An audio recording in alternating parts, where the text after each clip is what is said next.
Bismillahirrahmanirrahim. Assalamualaikum warahmatullahi wabarakatuh. Bersama dengan saya Abu Najmi Al-Muzammil dalam Selimut Surat TV. InsyaAllah pada kali ini kita akan membincangkan ataupun berkongsi maklumat berkaitan dengan sejarah Islam di Al-Andalus. Dan sudah pastinya selama 800 tahun Al-Andalus diperintah oleh Islam, oleh pemerintah-pemerintah kerajaan-kerajaan Islam. Selama lebih 800 tahun, umat Islam telah menduduki kawasan semenanjung Iberia ini yang terletak di Spanyol dan juga Portugal. Dan secara umumnya pembukaan oleh Tariq Ibn Ziyad pada tahun 711 telah membawa kepada pembukaan Islam secara besar-besaran di bumi Al-Andalus. Saksikan di Selimut Surat TV edisi khas Al-Andalus, Tamadun Islam yang hilang.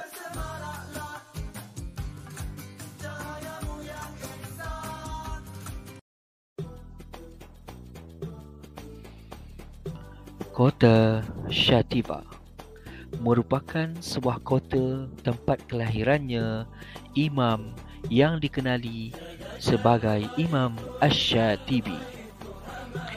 Dua imam tersebut adalah Al-Qasim Ibn Firru Ash-Shatibi, pengasas aliran bacaan Ash-Shatibi, dan yang kedua adalah Al-Imam Abu Ishaq Ibrahim Ash-Shatibi, merupakan arkitek maqasid syariah.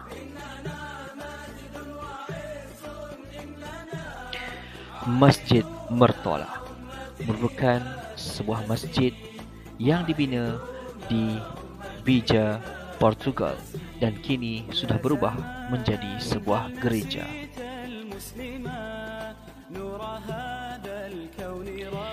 Ini adalah antara kesan-kesan peninggalan umat Islam zaman Al-Andalus, dan mereka telah membina sebuah tamadun yang begitu hebat dan membuktikan kepada kita bahawa umat Islam boleh berjaya di mana sahaja mereka berada.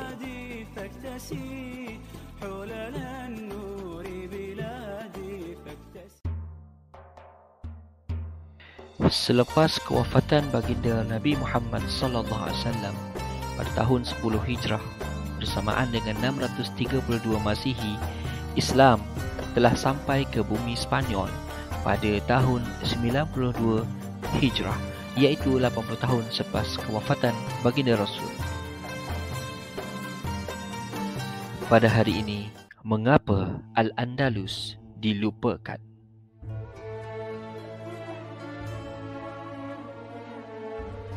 Sebab yang pertama adalah Al-Andalus bukan terletak di negara-negara Arab ataupun Timur Tengah, tetapi di benua Eropah.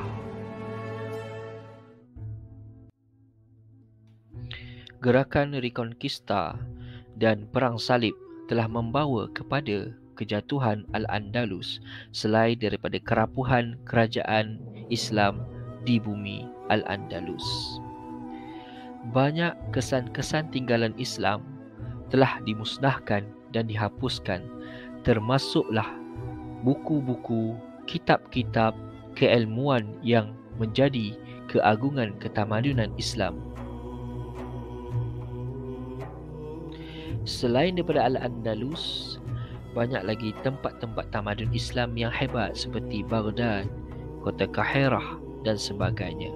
Tetapi kota Cordoba telah lama berkubur dan zaman kegemilangan Al-Andalus telah pun berakhir. Dalam sebuah syair Ritha'ul Al-Andalus, Abul Baqa Ar-Randi menukilkan dalam puisinya satu peristiwa yang tidak dapat ditanggung yang telah menghentam semenanjung itu, seumpama gunung Uhud yang runtuh dan Sahlan yang hancur. Oleh kerana itu, tanyakan Valencia, negara daripada bahagian Murcia, di mana Shatibah, di mana Jain, di mana Cordoba sebagai pusat keilmuan yang pernah menjadi ketamadunan Islam, dan di manakah kota Ishbiliyah iaitu Sevilla yang menjadi kesenangan, yang sungainya menjadi haruman, dan ibu kota ini menjadi tiang-tiang, dan tiang-tiang ini telah hilang, dan tiang-tiang ini tidak dapat bertahan. Begitulah nukilan Abul Baqa Ar-Rondi daripada Ronda Spanyol menyaksikan kejatuhan Islam di bumi Al-Andalus, iaitu di Ronda pada tahun 1267 Masihi.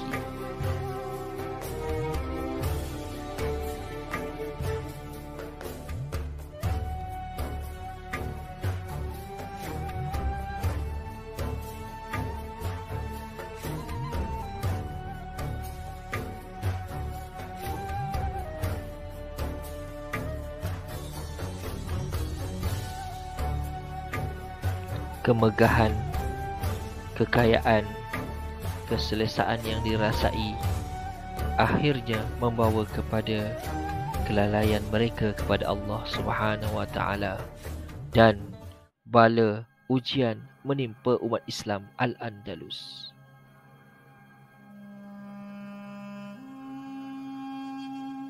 Selepas kejatuhan Khalifah Bani Umayyah di Cordoba, kerajaan Islam mula terumbang-ambing dengan berpecah lebih kepada 22 atau sehingga ke 25 kerajaan-kerajaan kecil yang diperintah secara autonomi oleh gubernur masing-masing.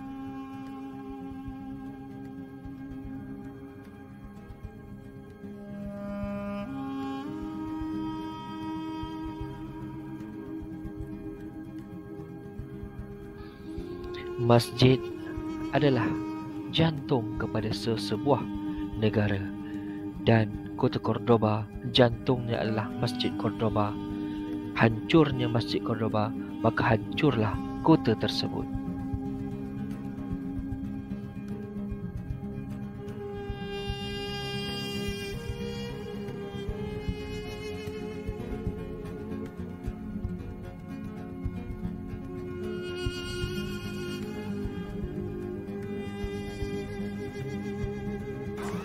Allah Subhanahu wa taala ada berfirman dalam surah Al-Hashr ayat ke-18 yang bermaksud, wahai orang-orang yang beriman, bertakwalah kepada Allah, dan hendaklah setiap diri memperhatikan apa yang telah diperbuatkannya untuk hari esok, yakni akhirat, dan bertakwalah kepada Allah, sesungguhnya Allah Maha mengetahui apa yang kamu kerjakan.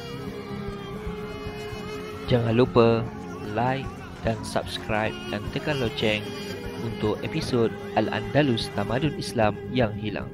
Assalamualaikum.